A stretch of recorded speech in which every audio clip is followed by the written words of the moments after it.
Assalamualaikum warahmatullahi wabarakatuh.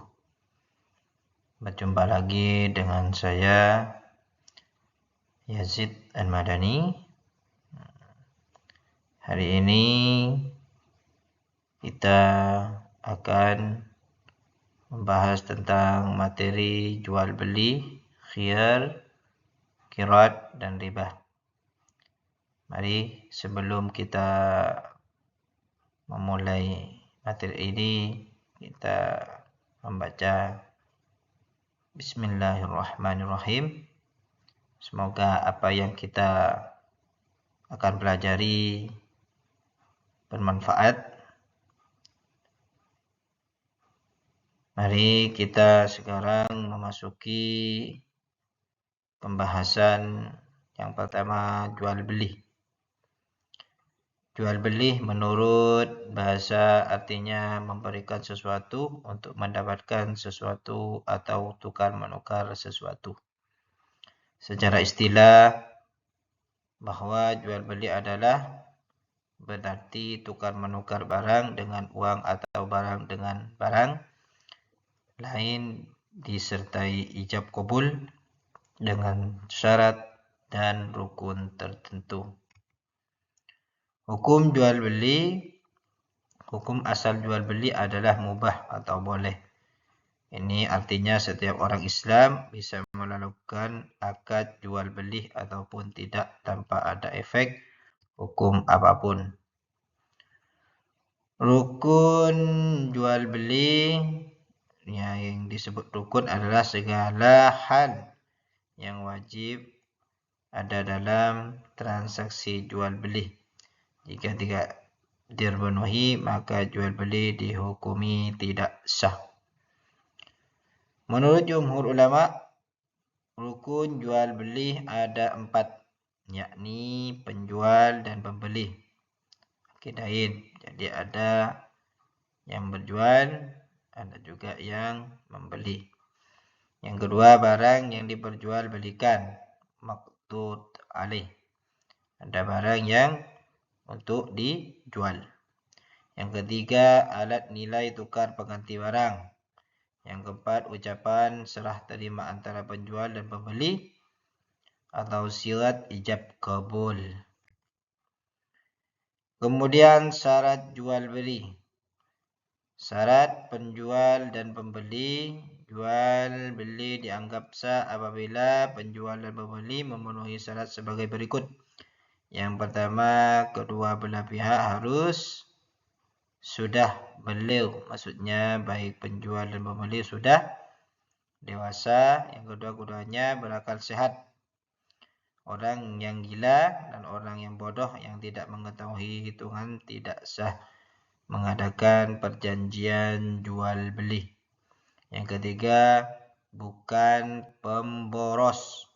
Yang keempat, bukan paksaan, yakni atas kehendak dan diri. Kemudian syarat barang yang diperjualbelikan.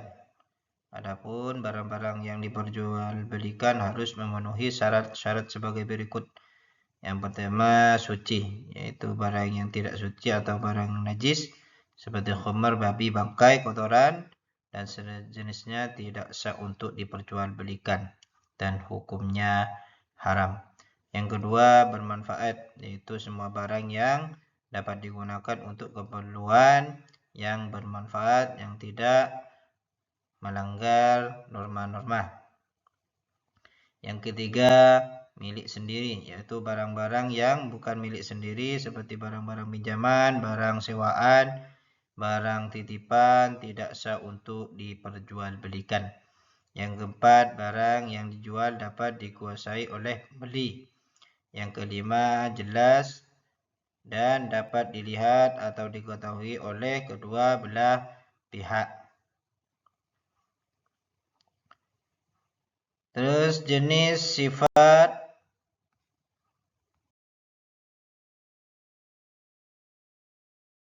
kemudian ijab dan qabul. Ijab dilakukan oleh pihak penjual barang dan qabul dilakukan oleh pembeli barang. Selanjutnya kita akan menjelaskan tentang macam-macam jual beli. Macam-macam jual beli, yang pertama satu, jual beli atau bai'il fasidah. Jual beli yang terlarang artinya jual beli yang tidak memenuhi rukun dan syarat jual beli, diantaranya jual beli yang terlarang. Antara lain jual beli sistem ijon. Maksud jual beli sistem ijon adalah jual beli hasil tanaman yang masih belum nyata buahnya atau belum ada isinya. Seperti jual beli padi masih muda, jual beli buah-buahan yang masih berwujud bunga ataupun masih sangat muda. Semua itu masih ada kemungkinan bisa rusak atau rotok sehingga dapat merugikan kedua belah pihak. Khususnya pembeli, jual beli barang haram, jual beli sperma hewan, jual beli anak binatang yang masih dalam kandungan induknya, jual beli barang yang belum dimiliki, jual beli barang yang belum jelas. Dua, jual beli yang sah hukumnya tetapi dilarang agama. Yang pertama, jual beli pada saat khutbah dan sholat Jumat. Jadi pada waktu sholat Jumat kita dilarang berjual beli. Yang kedua, jual beli dengan cara menghadang di jalan sebelum sampai pasar, dihadang dulu. Itu diharamkan untuk berjual beli. Yang ketiga, jual beli dengan niat menimbun barang. Tidak boleh. Jual beli dengan cara mengurangi ukuran dan timbangan. Tidak jujur atau mengurangi timbangan. Jual beli dengan cara mengecoh pembeli. Yang terakhir, jual beli barang yang masih dalam tawaran orang lain. Kemudian kita memasuki pembahasan tentang pengertian khiyar. Khiyar menurut bahasa berasal dari kata khiyar yang artinya memilih antara dua. Sedangkan menurut istilah syarak, khiyar ialah hak memilih bagi penjual atau pembeli untuk meneruskan akad jual beli atau membatalkannya. Ia bermanfaat agar kedua belah pihak sehingga dapat memikirkan sejauh mungkin kebaikan dan keburukannya dengan melakukan jual beli agar tidak terjadi penyesalan di kemudian hari. Hukum khiyar adalah mubah. Kemudian macam-macam khiyar. Khiyar dibagi menjadi 4 macam, yaitu khiyar majlis, khiyar syarah, khiyar aib, dan yang terakhir khiyar ru'yah. Kemudian kita akan membahas tentang qirat. Pengertian qirat adalah pemberian modal dari seseorang kepada orang lain untuk dijadikan modal usaha dengan harapan memperoleh keuntungan yang akan dibagi sesuai dengan perjanjian.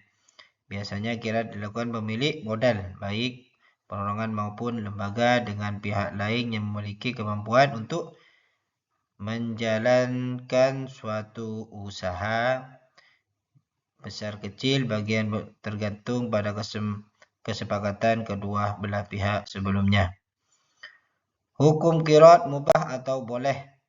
Rukun qirat yaitu malik, pemilik modal, dan amil, pengolah modal. Yang kedua ada modal usaha, mal. Yang ketiga jenis usaha. Yang keempat keuntungan. Yang kelima ada ijab dan qabul.